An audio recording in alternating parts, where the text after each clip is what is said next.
Leonard Wood, que vivió a finales del siglo XIX y murió en la década de los 20 del siglo pasado, era un médico que llegó a ser general del ejército de Estados Unidos. Él se desempeñó como el jefe del Estado Mayor del Ejército de los Estados Unidos. Fue un gobernador militar en Cuba y fue el gobernador también general en Filipinas. Nos cuenta la historia que en un viaje que hizo a Francia tuvo la oportunidad de reunirse con el rey de Francia, y el rey de Francia, impresionado con el general Leonard, le invita a cenar el próximo día.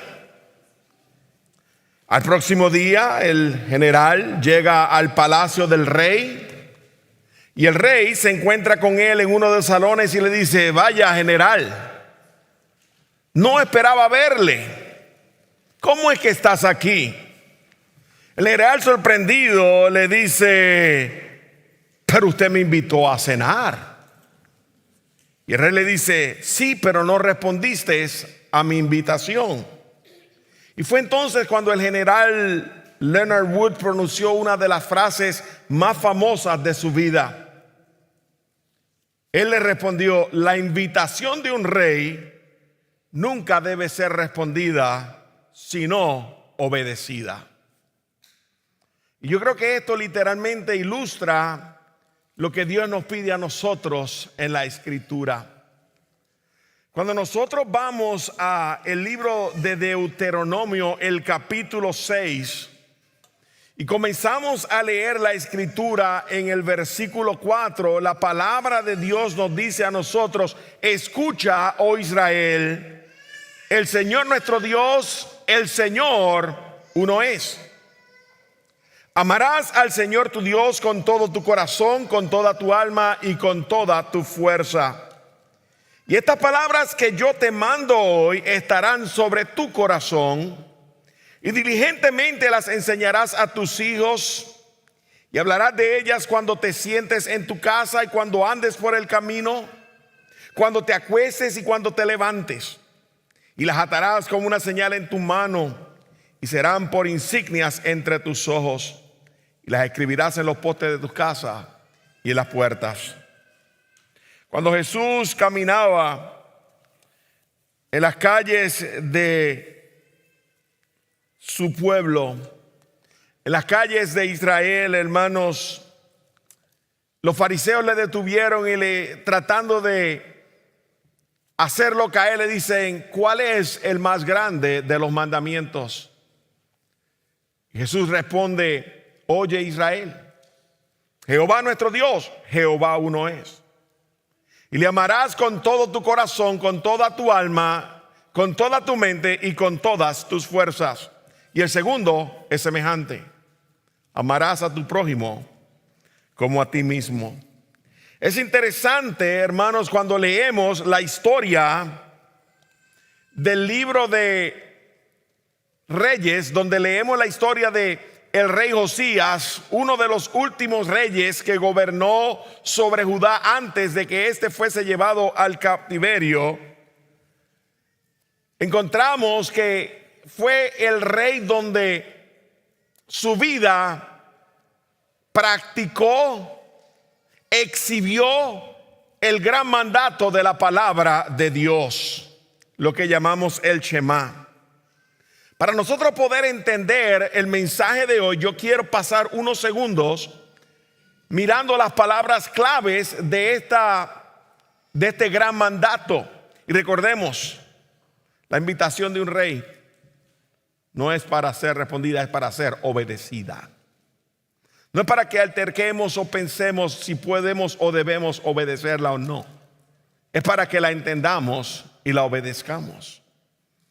Y cuando Dios le dice a Israel que ellos necesitan aprender, enseñar la oración que Él le hace en el libro de Deuteronomio, que nosotros conocemos como el Shema, hermanos, Dios estaba tratando de que nosotros entendamos lo que Él espera de nosotros como sus hijos. La palabra Shema significa escucha, pero es mucho más allá que nosotros simple y sencillamente oír con nuestros oídos. Escuchar, hermanos, significa prestar atención detenidamente, detenerte a meditar para que respondas y obedezcas. En Ezequiel, el capítulo 33, el Señor dice que el pueblo de él venía como pueblo, se sentaba de él como pueblo, oían sus palabras, pero no las hacían, sino que seguían los deseos sensuales expresados por su boca. Sus corazones andaban tras ganancias. Cuando Dios está diciéndole escucha, es que nosotros nos detengamos a contemplar dónde están nuestros caminos y qué es lo que Dios quiere y espera de nosotros. Es interesante que la segunda palabra que expresa esta oración o este gran mandato de Dios dice amarás. La palabra amarás es afecto o atención hacia otros, no hacia nosotros. Y es interesante porque es el sentimiento que te mueve a una acción. El Señor le dice a Israel que Él esperaba que ellos le amaran y que andaran en todos sus caminos, que le sirvieran con todo su corazón y con toda su alma. Esto está en Deuteronomio, el capítulo 10, una repetición de lo que Dios le está pidiendo. Pero es interesante que en ese mandamiento de Deuteronomio 10, que lo encontramos en el 10, el 12 y el 13, está diciendo que está la implicación de temer, de andar, de servir y de guardar o obedecer. Así que cuando estamos contemplando el gran mandato, Dios dice: detente y medita tu camino y mi petición o mi orden, mi mandato. Ama, envuelve todos tus afectos en mi persona. Muévete a una acción. Pero después te da 3 palabras más. Te dice con todo tu corazón. El corazón, hermanos, en esta palabra es aquel que emite nuestros sentimientos de temor, de angustia, de gozo. Que, hermanos, me impulsa a pensar, a utilizar mi intelecto para tomar decisiones. Y es como la Escritura lo describe, es el centro de las decisiones que están motivadas por mis deseos. El hombre está dejándose guiar por los deseos, pero el Señor dice: tú tienes que amarme a mí, tu atención tiene que estar enfocada en mí, tu deseo debo ser yo, no debe ser tú. En el amor que nosotros tenemos el día de hoy, el enfoque somos nosotros, no es Dios. Cuando Dios dice ama, el enfoque es Él, no yo. La próxima palabra es alma. Y la palabra alma, hermanos, en el hebreo significa aquello que se libera al morir. Es interesante que se traduce garganta. Es la palabra que también se utiliza para aliento. En el Salmo 42 se utiliza esta palabra para que puedas ponerla en el contexto. Dice: como el siervo anhela las corrientes de las aguas, así suspira por ti, oh Dios, el alma mía. Mi aliento, Dios, mi suspiro, mi alabanza, lo que sale de mi boca es el deseo por ti, oh Dios. Y Dios dice: entonces ámame con todo tu corazón, con todos tus deseos, con todo aquello que te motiva, con toda tu alma, implica con toda tu existencia, con todas tus capacidades, con todas tus emociones, y después dice con toda tu fuerza. Esa palabra la podemos entender cuando pensamos en la traducción en el griego, que es la palabra dínamos o dinamita, de donde se desprende la palabra dínamos. Implica todas mis energías, todo aquello que viene a mi mano y que yo tengo la capacidad de hacer. Es interesante que en el dínamos no es algo que está dentro de mí, es algo que está siendo influido externo a mí. Es aquello que me motiva por influencia externa. Así que si nosotros pensamos en lo que la Escritura está diciendo, hermanos, esto es aquello que me da a mí la capacidad de actuar, quizás por la posición que tengo, aquello que me da la capacidad de actuar porque influye de una manera sobre mi vida. Pensemos en que el rey Josías tenía la capacidad de actuar y de dar órdenes porque él era el rey. ¿Me estoy explicando? Así que Dios te está diciendo: cuando tú me vas a amar, tú me vas a amar a mí con todo tu corazón, con todo aquello que te mueve desde tu mente hasta tus emociones, con toda tu alma, con todo tu afecto físico, con quién eres tú, con la persona que eres y con todo lo que viene de afuera que influye en las decisiones que tomas en tu vida. Dios te pide que Él sea el centro de tu vida. Ahora, ¿por qué utilizo esto como introducción? Porque lo que dice la Escritura acerca del rey Josías en el capítulo 23, yo quiero que regresemos ahí. Josías 23, y voy a mirar el versículo 24. Nota lo que dice nuevamente. Josías también quitó los mediums y los espiritistas, los ídolos domésticos y los otros ídolos y todas las abominaciones que se veían en la tierra de Judá y en Jerusalén, con el fin de confirmar las palabras de la ley que estaban escritas en el libro que el sacerdote Hilcías había hallado en la casa del Señor. Ahora nota el verso 25, hermanos. Y antes de él no hubo otro rey que se volviera, a mí me gusta la palabra que utiliza la Reina Valera, que se convirtiera al Señor, que se volviera al Señor con todo su corazón, con toda su alma y con todas sus fuerzas, conforme a toda la ley de Moisés.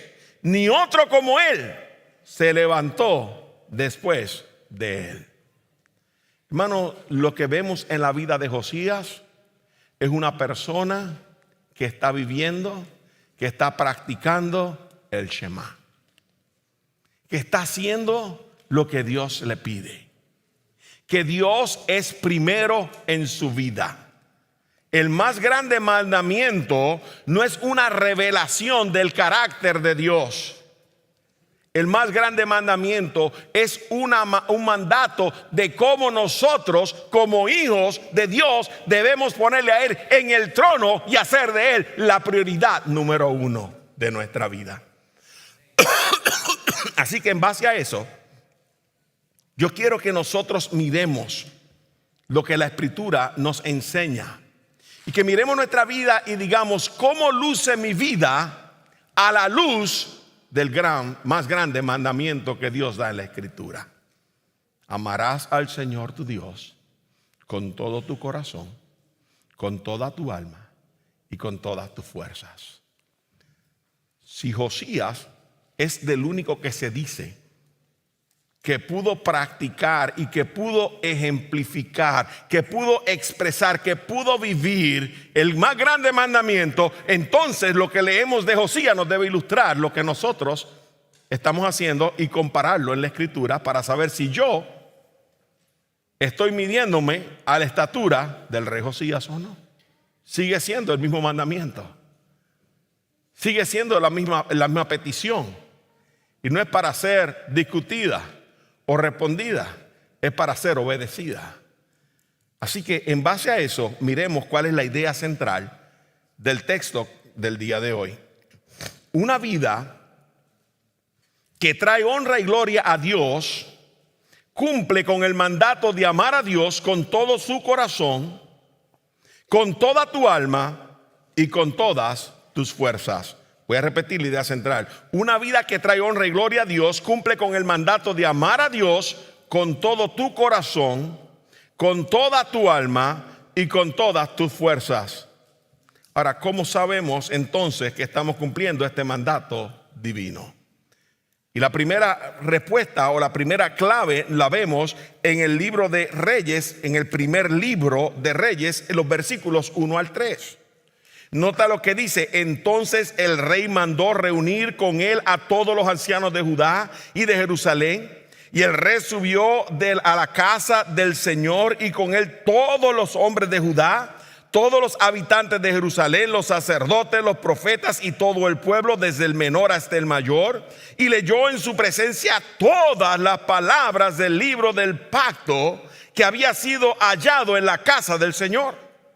Después el rey se puso en pie junto a la columna e hizo pacto delante del Señor de andar en pos del Señor y de guardar sus mandamientos, sus testimonios y sus estatutos con todo su corazón y con toda su alma, para cumplir las palabras de este pacto escritas en este libro. Y todo el pueblo confirmó el pacto. ¿Qué nos está diciendo la Escritura? Nos está diciendo que que Josías estaba haciendo de la palabra de Dios su prioridad. ¿Cómo yo sé que estoy cumpliendo el mandato? Cuando la palabra de Dios es mi prioridad. Yo no te voy a preguntar, no tienes que responder. Te voy a hacer una pregunta que no tienes que responder.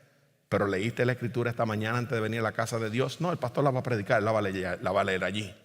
Yo escucho lo que él va a decir. No fue esa la pregunta. ¿Pasaste tiempo con Dios el día de hoy? Está empezando el día. ¿Cómo lo voy a haber hecho? Levantándome temprano y pasando tiempo con Dios. Sencillo. ¿Es la palabra de Dios tu prioridad? Déjame poner el contexto de lo que está sucediendo en el capítulo 23. Porque, hermanos, las reformas de Josías comienzan antes de que llegue este texto.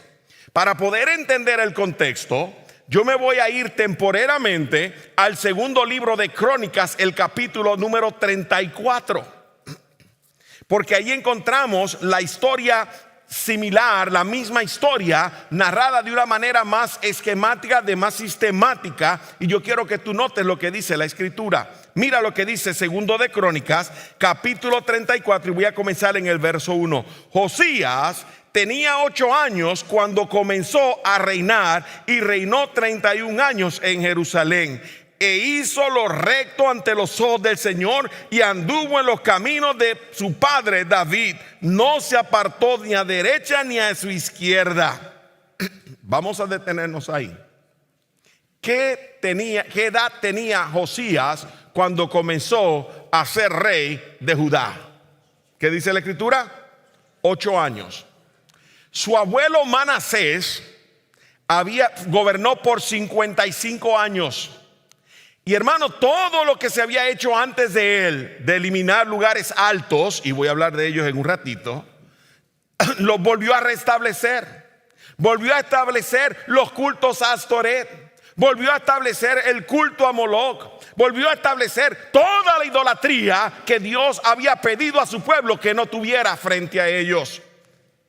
Su hijo Amón, el padre de Josías, tenía 22 años cuando comenzó a reinar, y solamente fue rey por 2 años. Hizo lo malo, hizo todo lo abominable, practicó lo que su padre había practicado. Pero gloria al Señor, que cuando Dios lo mueve, aunque solamente tenía 8 años, levanta al rey Josías. Y el rey Josías, dice la Escritura, que hizo lo recto ante los ojos de Dios. Obviamente, un niño de 8 años estaba posiblemente siendo instruido todavía a esa edad por los sacerdotes. Y lo que leemos entonces es que por 8 años no pasa nada con un niño. Pero nota el próximo verso del capítulo 34, el verso 4. Perdón, el verso 4 del libro del segundo libro de Crónicas. El capítulo, verso 3. Ok, dice, porque en el verso 3, perdón, hermano. Porque en el 8º año de su reinado, cuando siendo aún joven, comenzó a buscar el Dios de su padre David, y en el año 12, detente ahí, 8 más 8, ¿Qué edad tiene ahora Josías cuando comienza a buscar al Dios de sus padres? 16 años. Cuando es joven, comienza, y lo único que nos dice a nosotros es a buscar, a indagar, a tratar de inquirir quién es Dios, a tratar de contemplar la grandeza y la majestad del Dios a quien él iba a servir como rey. Y ahora dice que después de que él pasa 4 años buscando conocer a este Dios, a los 12 años de su reinado, 20 años de edad, nos dice la escritura que comienza a hacer la limpieza. Dice que después dice, y a los 12, ¿dónde estoy ahora? En el versículo 3. Comenzó a buscar y en el año 12 empezó a purificar a Judá y a Jerusalén de los lugares altos, de las aceras, de las imágenes talladas y de las imágenes fundidas. Y derribaron en su presencia los altares de los Baales. Destrozó los altares del incienso que estaban puestos en alto. Encima de ellos despedazó también las aceras, las imágenes talladas y las imágenes fundidas, y las redujo a polvo que esparció sobre las sepulturas de los que les habían ofrecido sacrificio. Quemó los huesos de los sacerdotes entre sus altares en las ciudades de Manasés, Efraín, Simeón y hasta Neftalí. Ahora, hermanos, es importante porque dice en el verso 8, nota lo que dice: en el año 18 de su reinado, 26 años. ¿Qué es lo que él hace? Comienza a reparar la casa de Dios. Y cuando comienzan a reparar la casa de Dios, encuentran el libro de la ley. Nota los versículos 14 al 18. Mientras ellos, del capítulo 34, mientras ellos sacaban el dinero que habían traído a la casa del Señor, el sacerdote Hilcías encontró el libro de la ley del Señor dada por Moisés. Entonces Hilcías dijo al escriba Safán: he hallado el libro de la ley en la casa del Señor. Hilcías le escribió el libro a Safán, y este llevó el libro al rey y le dio más noticias. Todo lo que fue encomendado a sus siervos lo están haciendo. También han tomado el dinero que se encontraba en la casa del Señor y lo han entregado en manos de los encargados de los obreros. El escriba Safán informó también al rey: el sacerdote Hilcías me ha dado un libro. Y Safán leyó de él en la presencia del rey. Cuando el rey oyó las palabras de la ley, rasgó sus vestidos. Wow, hermanos, qué increíble lo que la escritura está diciendo. Es ahí, hermanos, cuando él encuentra lo que Dios está mandando en su palabra. Había estado buscando conocer al Dios, pero posiblemente por la ley oral. No había visto el libro de la ley. Lo que le decían otros era lo que él hacía. Pero con ese conocimiento de lo que posiblemente los sacerdotes le estaban dando a través de la ley oral al rey Josías, él entendía que habían profanado el templo de Dios y comienza a hacer limpieza. Pero cuando nosotros respondemos a la luz que Dios nos da más luz para santificarnos, purificarnos y ayudarnos a crecer en su gracia y en nuestra relación con Él. Así que ahora él, respondiendo a la limpieza, comienza a reparar el templo de Dios que había sido profanado. Y cuando comienza a reparar el templo de Dios, encuentran el libro de la ley y ahora le traen la palabra de Dios. Y él dice: esta tiene que ser la prioridad de nuestra vida. Esto tiene que ser lo que Dios quiere que nosotros hagamos. Y comenzamos a ver entonces cómo Josías comienza a cambiar las cosas en el pueblo. Cómo comienza a cambiar su vida, cómo comienza a influir y a utilizar su posición para dirigir el pueblo a adorar al Dios del cielo, al Rey de Israel, al Dios de dioses y al Señor de señores. Hermanos, cuando nosotros estamos viviendo conforme al primer y gran mandamiento, necesitamos de hacer de este libro la prioridad de nuestra vida, porque en él encontramos quién es nuestro Dios, qué es lo que Él espera de nosotros, cómo adorarle a Él y cómo proclamar el evangelio de la cruz. Si queremos, hermano, vivir una vida que agrada a Dios, necesitamos estar metidos en la palabra de Dios. Es interesante que el Salmo 119, el versículo 8, el salmista hace una pregunta: ¿con qué limpiará el joven su camino? ¿Sabe lo que él dice? Con guardar tu palabra.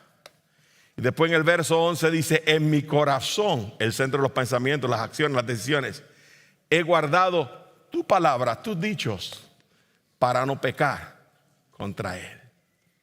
¿Dónde está guardada y atesorada la palabra de Dios en tu vida? Es un libro que cuando llegas de la iglesia, si es que lo cargaste, lo guardaste.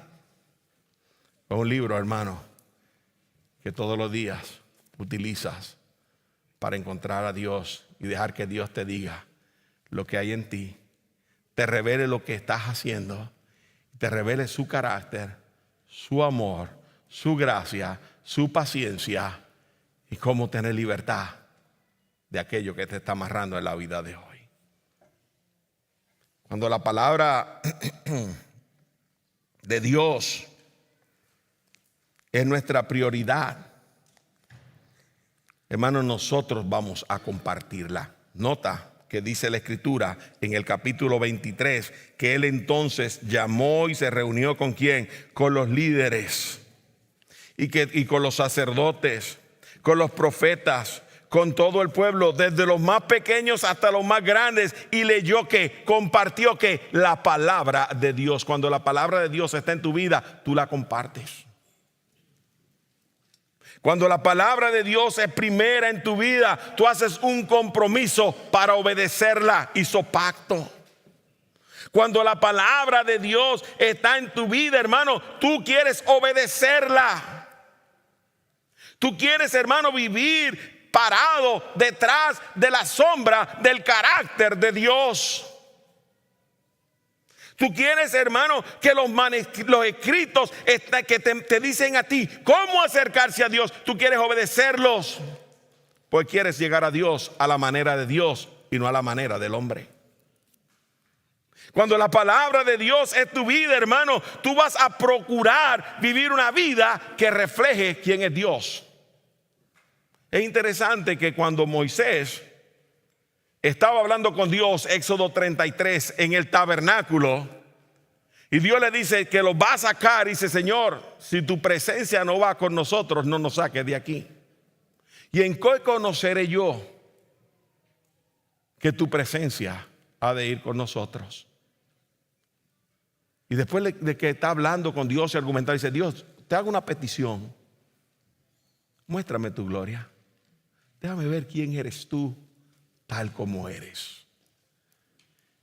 Y dice: Moisés, nadie puede ver mi rostro y vivir, pero yo voy a hacer algo contigo. Yo te voy a subir al monte, alisa 2 tablas, como las primeras que rompiste cuando el pueblo se descarrió, Éxodo 32. Porque como no conocían a Dios, no sabían qué le había pasado a Moisés, que estaba hablando con Dios. Y dice: y yo voy a ponerte a ti en una simiente, una peña. Yo voy a hacer pasar todo mi bien frente a ti, toda mi gloria, y te estoy cubriendo. Cuando yo haya terminado de pasar, quitaré mi mano de tu rostro y verás mis espaldas, pero no verás mis rostros. Cuando llegó Dios, ahí encontramos a Moisés en el monte esperando la presencia de Dios, preparado, y Dios llegó proclamando quién es Él. Jehová, Jehová, fuerte, misericordioso y piadoso, lento para la ira y grande en misericordia. Pero después dice que Él no tiene por inocente al malvado, es un Dios justo.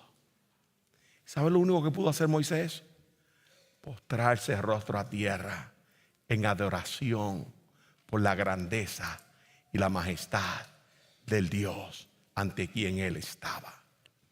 Y yo me pregunto, hermanos, si la palabra de Dios no es nuestra prioridad, ¿cómo vemos nosotros a Dios cuando llegamos a la exposición de su palabra? Porque la exposición de su palabra es una declaración de su carácter, de su persona, de su justicia, de su amor, de su paciencia, de su gracia para con nosotros.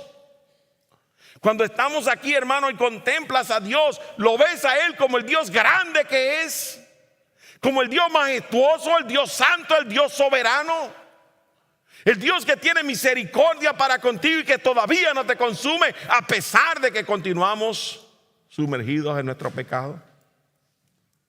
¿Qué es la prioridad de tu vida? La prioridad de tu vida, hermanos, es la palabra de Dios. Pero si yo no me detengo a leerla, a meditarla, a escudriñarla, no voy a saber quién es Él, ni lo que Él espera de mí. Si yo no paso tiempo con Él, con la palabra, voy a estar continuamente viviendo para mí, porque no voy a saber que el amor es un enfoque en Él y no en mí. El pecado, hermano, se enfoca en lo que nosotros queremos, no en lo que Dios quiere. Si yo no practico y no leo la Biblia y no la entiendo, ¿cómo espero que otros vean a Cristo en mí? ¿Cómo espero tener la fortaleza para decirle quién es Dios, su carácter, su amor, si yo no reflejo a Dios en mi vida? Es sobrio. Pero cuando la palabra de Dios es mi prioridad, ¿cómo cambian las cosas? Pero no solamente vemos que Él hizo este compromiso. ¿Cómo luce esta vida? Hermano, la palabra de Dios era prioridad. Pero ¿cómo luce esta vida? Nota lo que comienza a decir en el verso 4 al verso 20. Y yo no voy a leer todo, hermano, ya la hermana lo leyó. Es sumamente extenso, pero yo quiero que miremos rápidamente lo que dice.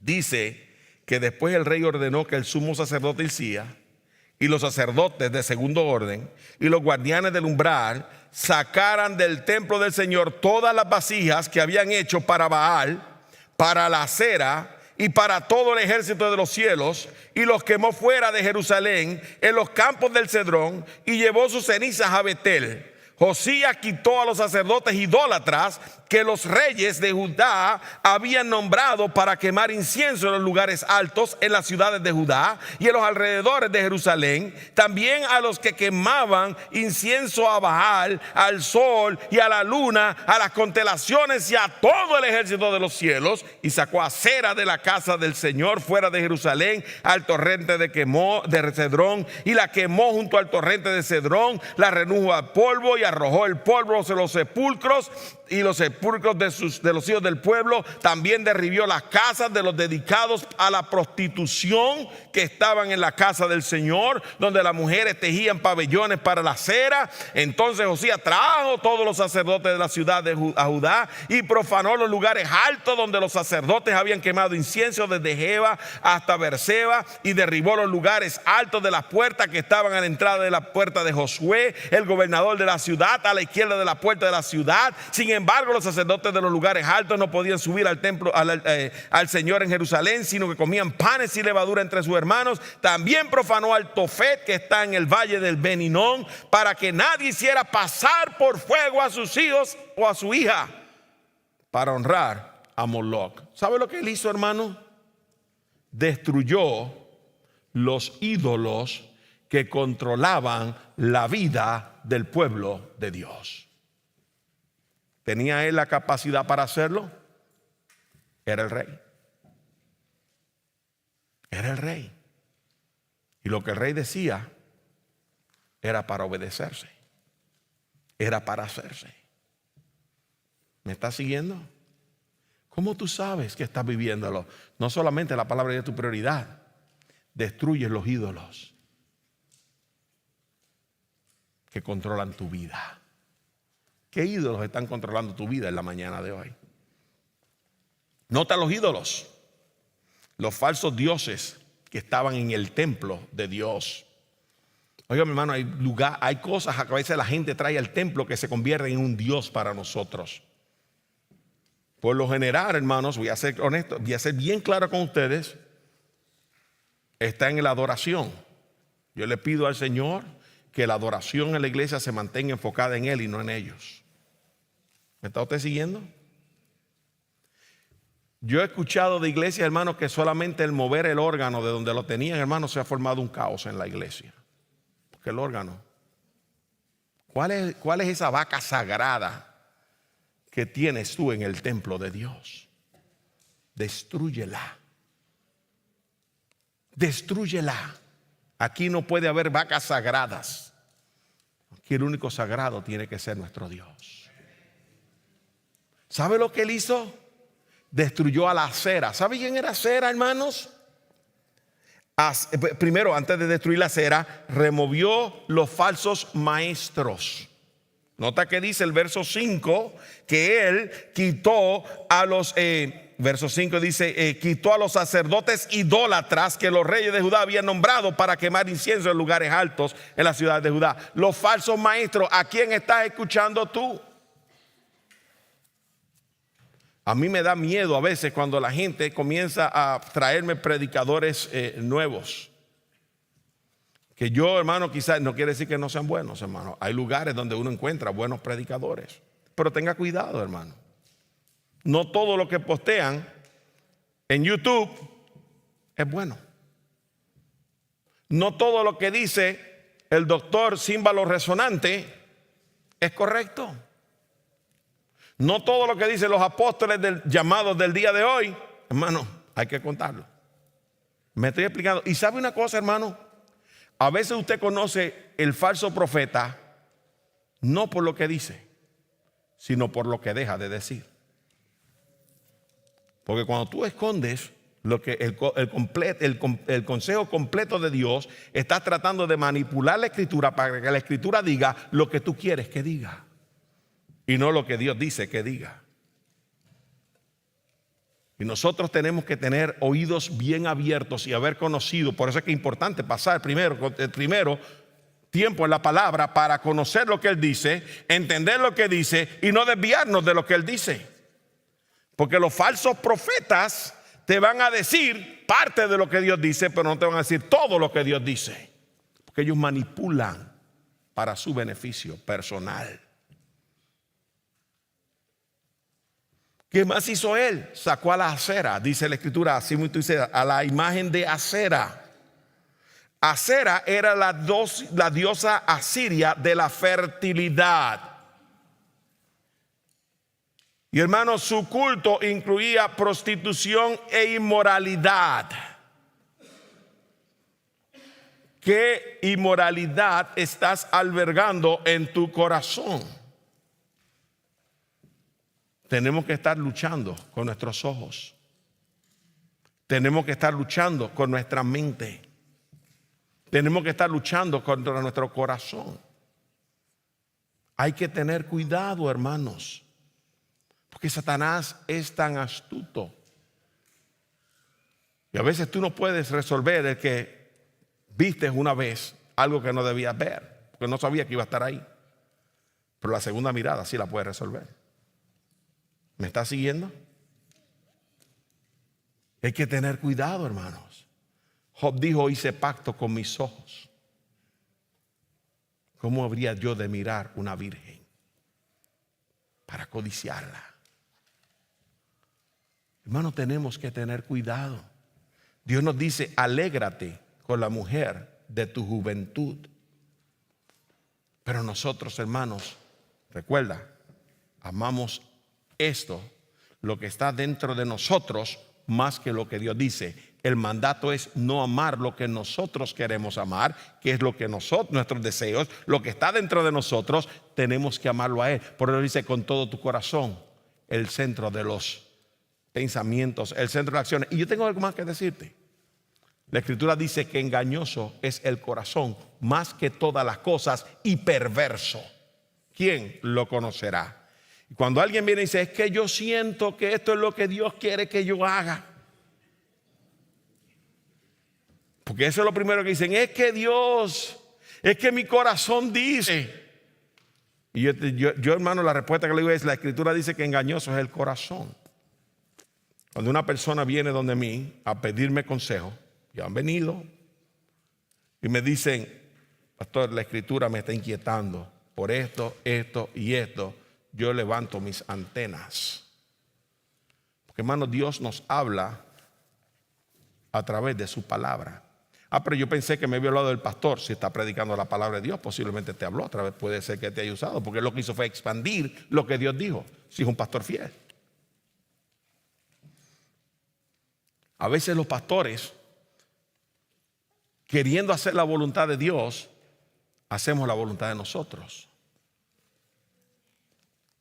No sé si me estoy explicando. Hay mucha gente en el púlpito hoy que son llamados por pastores y no por Dios. Es sobrio. Nos ayuda a meditar y a pensar.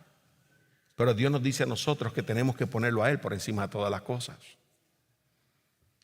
Yo nunca me olvido un joven que me estaba diciendo a mí que Dios lo estaba llamando al ministerio, hermano, y no voy a entrar en todos los detalles.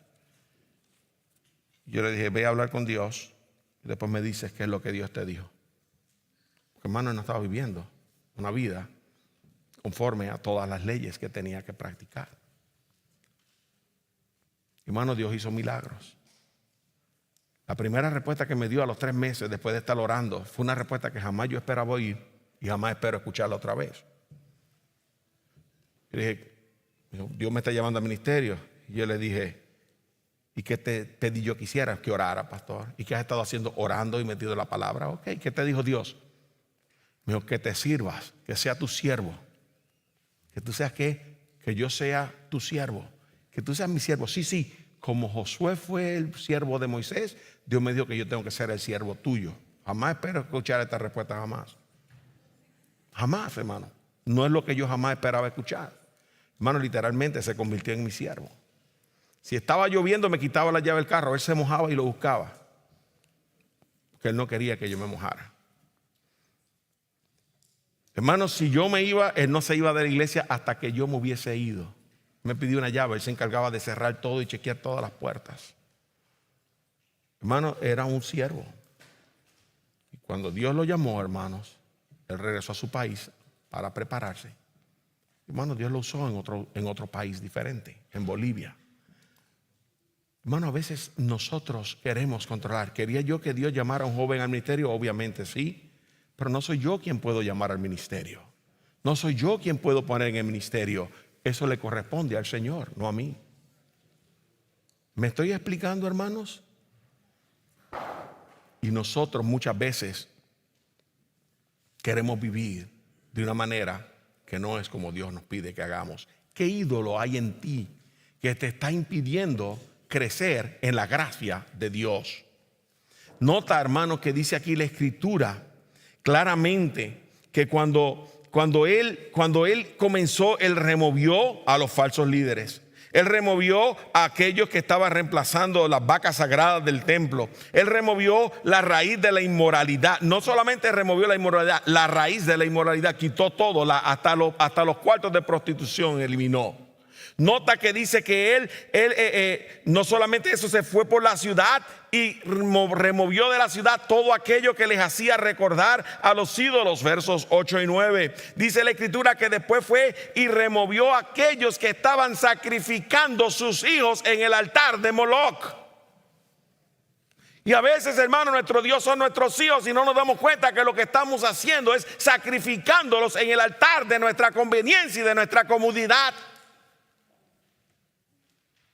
Y es difícil cuando Dios nos da a nosotros algo precioso, una vida, para que nosotros tengamos el privilegio de moldearla como una flecha y nosotros lo sacrificamos en el altar de nuestra comodidad o de nuestra conveniencia. Y eso es duro, hermanos. Y ellos, buscando el favor de Moloc, un dios falso, que hacían, hermanos, los pasaban por fuego, violando así la ley de Levítica. Lo encontramos en Levítico. Ay, pero es que si yo lo llevo a jugar soccer, puede conseguir una buena beca para que estudie. Y en vez de llevarlo a la casa de Dios, lo llevo a jugar pelota o a jugar soccer. ¿Me está siguiendo, papá? ¿Me está siguiendo? Entonces, hermano, es importante que nosotros miremos lo que Dios nos está pidiendo que hagamos. Y porque sea conveniente o cómodo para mí, no debo sacrificar a mi hijo en ese altar. Él quitó aquello que estaba impidiendo que sus hijos conocieran a Dios.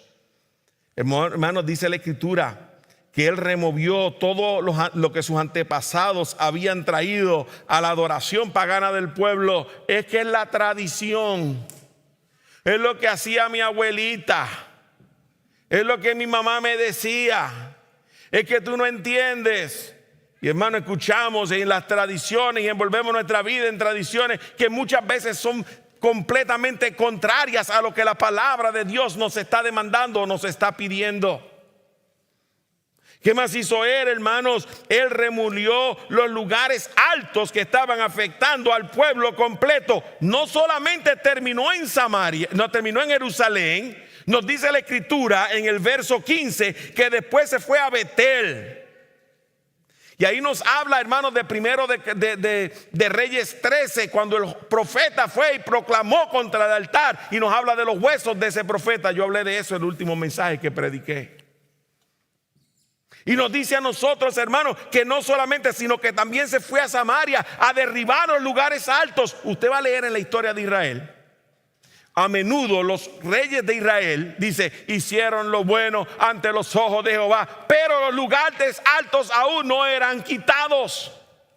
Los lugares altos fue un lugar que se inventó Jeroboam cuando Roboam, el hijo de Salomón, no escuchó al pueblo y el reino se dividió. Y Jeroboam decía, para que el pueblo no se regrese a la adoración de Dios en la fiesta que Dios pidió al pueblo peregrinar a Jerusalén, y se me queden por allá y se reúnan otra vez y se conviertan en una sola nación, y yo pierda el reino del norte, yo le voy a poner un lugar alto en Betel y uno en Samaria. Y levantó dioses falsos, levantó, hermano, imágenes de burros, porque era lo que el pueblo había hecho en Éxodo 32, algo que ellos pudieran más o menos identificarse con ellos. ¿Para qué? Para que el pueblo adorara a Dios en esos lugares y no obedeciera la palabra de Dios. Subiendo al lugar que Dios había establecido, debían subir. ¿Me está usted siguiendo, hermano? Y ahora Él no solamente se preocupó por Jerusalén, se fue al pueblo que ya había sido llevado cautivo, hermano, para derribar los altares y la gente regresara a la persona de Dios. ¿Por qué es importante entender esta verdad, hermano? Porque Dios quiere que la limpieza comience conmigo. Y después de que la limpieza comience conmigo, que la limpieza comience en mi casa. Dice la Escritura que por qué yo trato de ver la viga y la paja en el ojo ajeno cuando no estoy mirando la que está dentro de mi ojo. Comienza contigo. Comienza con tu vida. ¿Qué hay que está impidiéndote a sacrificar o dejar a Dios ser el primero en tu corazón? Hermano, Dios quiere que tú destruyas de forma radical todo lo que te aparta de Él, para que te ata a la vieja vida, que te ata, hermano, a esas cosas que no convienen, aunque sean tradiciones. Dios quiere, hermano, que tú protejas a tus hijos de tus prácticas y que los dejes de estar prácticas idólatras y que los dejes de estar sacrificando en el altar del deporte o de la educación o de la música o del trabajo o de la comodidad o lo que tú quieras poner. Dios quiere, hermano, y espera que tú dejes de escuchar a esos falsos maestros que te dicen lo que tú quieres escuchar, pero no te dicen lo que Dios quiere que tú escuches. Dios quiere que tu vida sea de forma tal que tenga influencia sobre la vida de otros. Y yo me pregunto cuánta influencia tiene mi vida sobre la vida de mis compañeros de trabajo, de mis vecinas, de mis vecinos, de aquellos que yo me relaciono. Quizás sea inclusive mi familia más cercana. Así que, cuando mi vida está cumpliendo, honrando a Dios, glorificándolo, cumpliendo ese grande mandamiento, cuando la palabra de Dios es mi prioridad, cuando remuevo los ídolos y prácticas que me hacen estar continuamente caído. Pero yo creo que tú notes algo más en el versículo 21.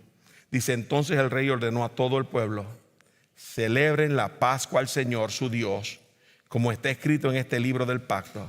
En verdad, tal Pascua no se había celebrado de los días de los jueces que gobernaban a Israel, ni en ninguno de los días de los reyes de Israel y de los reyes de Judá. Solo en el año 18 del rey Josías fue celebrada esta Pascua al Señor en Jerusalén. No estamos hablando de las grandes fiestas que hizo David,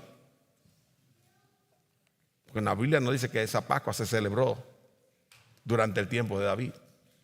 No estamos hablando cuando el rey Salomón dedicó el templo a Dios y Dios manifestó su gloria, hizo una gran fiesta y se mataron ovejas y se mataron vacas, se mataron sacrificios. No estamos hablando de eso, estamos hablando del mandato que Dios le dio al pueblo de Israel para que lo siguieran por sus generaciones en Éxodo 12, cuando los libró de la muerte el día que mató a los primogénitos en Egipto. ¿Qué era la importancia de la Pascua? Hermano, la Pascua era la manera en que Dios les estaba señalando al pueblo de Israel que la salvación es por gracia y que es a través de un sustituto. Lo repito. La Pascua era la fiesta que celebraba el hecho de que la salvación es siempre por gracia y alguien tiene que tomar mi lugar. El cordero tomó el lugar de los primogénitos. Y la sangre en el dintel estaba diciendo que ese cordero murió en su lugar. Muerte por sustitución. Obra de gracia. Cristo iba a ser ese cordero para nosotros. Y Dios desde Éxodo comenzó a señalarla que algún día vendría un cordero perfecto que moriría por el pecado de nosotros los hombres, y que iba a ser nuestro sustituto en la cruz del Calvario, y que iba a tomar nuestro lugar. Y sabe una cosa, hermanos, ellos no conocían a Dios porque no estaban en la palabra, mucho menos entendían la muerte por sustitución por causa de la gracia que Dios tenía para con su pueblo. La salvación no es de nosotros, mi hermano. La salvación no es tuya, mi amigo. No es lo que nosotros hacemos. No es en esas prácticas idólatras y tradiciones que nosotros queremos guardar. Hermano, la sustitución es por la gracia de Dios a través de la sangre derramada en la cruz del Calvario por el Cordero perfecto, Hijo de Dios, que se llama Jesús.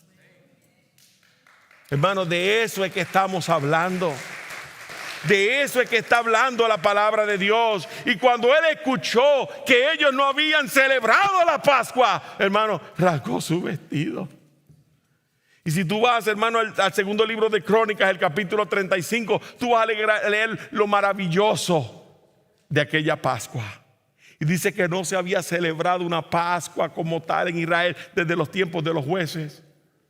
Wow, cuando el pueblo hacía lo que bien le parecía. Ni después de él se celebró otra igual. Hermano, fue algo maravilloso. Porque ellos, hermanos, él entendió que había ahora que tomar aquello que estaba mal, cambiar el corazón y la mente para comenzar a instituir aquello que es correcto. ¿Sabe que eso es lo que la Biblia llama santificación? Es precioso que podemos leer muchísimos textos donde Dios nos pide a nosotros un cambio en nuestra vida. Romanos 12.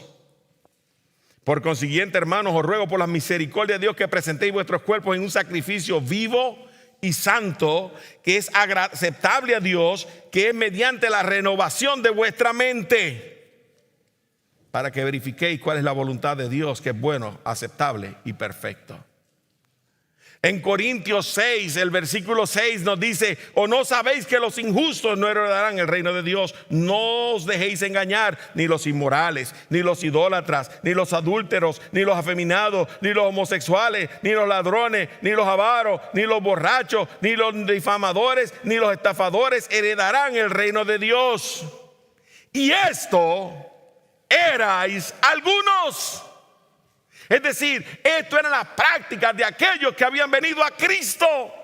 Pero ahora dice, pero fuisteis lavados, pero fuisteis santificados, pero fuisteis justificados en el nombre del Señor Jesucristo y en el Espíritu de nuestro Dios.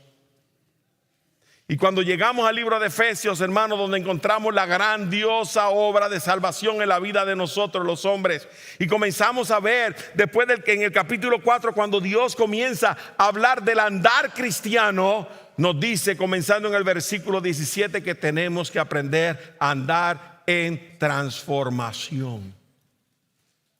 Y nos dice en ese libro, esto pues digo y afirmo justamente con el Señor, que ya no andéis como andan también los gentiles en la vanidad de su mente, teniendo entenebrecidos en su entendimiento, excluidos de la vida de Dios por causa de la ignorancia que hay en ellos, por la dureza de su corazón. Y ellos, habiendo llegado a ser insensibles, se entregaron por la sensualidad para cometer con avidez toda clase de impureza. Pero vosotros no habéis aprendido hacia Cristo de esta manera, si en verdad lo oísteis y habéis sido enseñados con Él conforme a la verdad que hay en Jesús.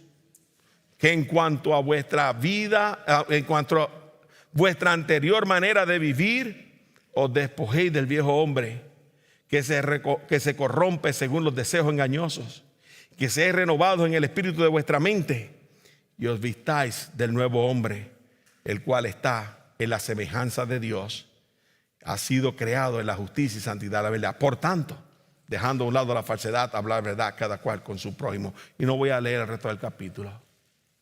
Pero ¿qué es lo que pide Dios? Que nosotros entendamos lo que Él nos revela en la palabra. Que nosotros, hermanos, nos desvistamos porque hemos venido a Cristo y hemos sido lavados. Que nos quitemos esta ropa sucia.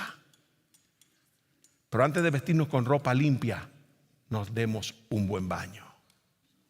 Dañemos, hermanos, cambiemos nuestra manera de pensar. Cambiemos nuestros sentimientos. Enfoquémoslos en Él. Filipenses 4 nos dice todo lo justo, todo lo honesto, todo lo puro, todo lo bueno, todo lo que hay virtud digno de alabanza, si hay virtud alguna, si hay algo digno de alabanza, en esto pensad. ¿En qué estamos pasando tiempo nosotros? ¿En qué estamos pensando nosotros? Necesitamos regresar a la palabra de Dios. Necesitamos, hermanos, lavar nuestra mente, lavar nuestro entendimiento. Es el culto que podemos entender para poder ser vestidos por Dios del nuevo hombre. Si yo me quito mi ropa sucia cuando llego del trabajo, de trabajar en el campo, y me visto con ropa limpia, pero no me baño, ahora soy un limpio apestoso.